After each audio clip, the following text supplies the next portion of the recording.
হে everyone, আজকে দেখাবো মুরগির বাচ্চাকে প্রথম দিন কি যত্ন করতে হয়। তো চলুন শুরু করা যাক। সবার প্রথমে আমি দেখাই আমার মেশিনটা। এই মেশিনে কালকে মুরগির বাচ্চা উঠেছে আর আমি আজকে বের করছি। কেন বলুন তো? কারণ যতক্ষণ না মুরগির বাচ্চা একদম শুকনো ঝরঝরা হয়ে যায় ততক্ষণ মেশিন থেকে বার করতে নেই। আপনি যদি ভিজে অবস্থায় মেশিন থেকে বার করে ব্রুডারে দেন তাহলে মুরগির বাচ্চা 2-3 দিন বাঁচবে, ম্যাক্সিমাম 7 থেকে 10 দিন বাঁচবে, তারপরে মারা যাবে।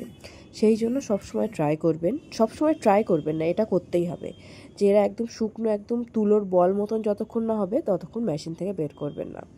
এবারে এই ব্রুডারটা আমি 10 মিনিট আগে জ্বালিয়ে রেখেছিলাম লাইট, যাতে জায়গাটা ভালো রকম গরম হয়ে যায়। আর এই ব্রুডারের নিচে আমি দিয়েছি বিচুলি দেওয়ার কারণ হলো যাতে ওরা এটাকে খেয়ে নিতে না পারে। এবারে ওদেরকে আমি ব্রুডারে ছাড়ার পরে সঙ্গে সঙ্গে জল দিয়ে দেবো। জল কিভাবে দেবো? এই জলটা দেব আমি লবণ, বাতাসা আর লেবু দিয়ে।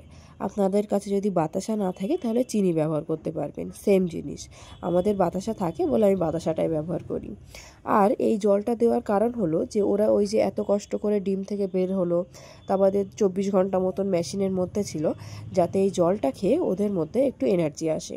আর জল দেওয়ার সঙ্গে সঙ্গে কিন্তু আমরা খাবার দেব না, খাবার দেব 2 ঘন্টা পরে, যাতে ওরা জলটা খেয়ে ভালোভাবে অ্যাবজর্ব করতে পারে।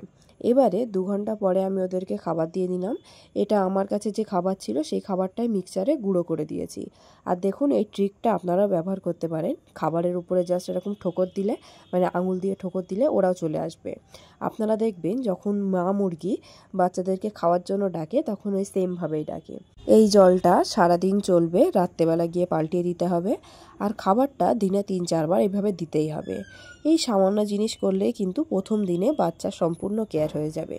দেখবেন যেন হিটটা ঠিক থাকে, পরিষ্কার জল দেবেন আর খাবারটা দেবেন, এটাই যথেষ্ট।